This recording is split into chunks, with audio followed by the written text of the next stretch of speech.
একটি আয়তক্ষেত্রের দৈর্ঘ্য 20% বৃদ্ধি এবং প্রস্থ 10% হ্রাস পেলে আয়তক্ষেত্রের ক্ষেত্রফল শতকরা কত হ্রাস বা বৃদ্ধি পাবে? প্রশ্নটি যশোর বোর্ড 2025 সালের একটি প্রশ্ন।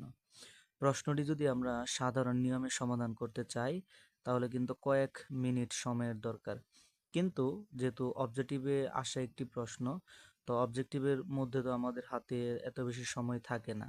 আমরা কিন্তু শর্টকাটের মাধ্যমে খুব সহজেই প্রশ্নটি কয়েক সেকেন্ডে সমাধান করতে পারবো। তো এই প্রশ্নটি সমাধান করার জন্য আমাদেরকে একটি সূত্র জানা থাকতে হবে। সূত্রটি হচ্ছে a plus B plus A B divided by 100। তো এখানে কার পরিচয় কি? এখানে এ হচ্ছে দৈর্ঘ্যের বৃদ্ধি বা হ্রাস, বি হচ্ছে প্রস্থের বৃদ্ধি বা হ্রাস, আর এখানে এ আর বি দৈর্ঘ্য এবং প্রস্থের বৃদ্ধি বা হ্রাস। এখন এই মানগুলো আমরা এই সূত্রের মধ্যে বসিয়ে দিব, তাহলেই পাওয়া যাবে যে শতকরা কত বৃদ্ধি পাবে অথবা কত হ্রাস পাবে।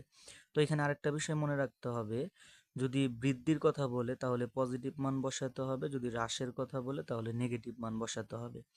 যেমন এখানে বলা আছে আয়তক্ষেত্রের দৈর্ঘ্য 20% বৃদ্ধি, তো যেহেতু বৃদ্ধি বলা আছে আমরা বসাবো প্লাসের 20।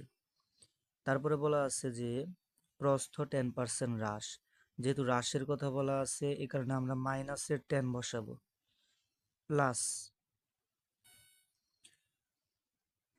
তাহলে এ এর মান 20 এবং বি এর মান মাইনাসের 10 ডিভাইডেড বাই 100। তাহলে এখানে থেকে 20 প্লাসে মাইনাসে মাইনাসের 10 আর প্লাসে মাইনাসে গুণ করলে হবে মাইনাস, উপরে 20 ইন্টু 10 তাহলে হবে 200 ডিভাইডেড বাই 100। তাহলে 20 মাইনাস 10 এটা হয় 10 মাইনাস দুইটা শূন্য কাটা, তাহলে এখানে থাকে 2 ইকুয়াল টু 8%। তাহলে এটাই হচ্ছে আমাদের উত্তর।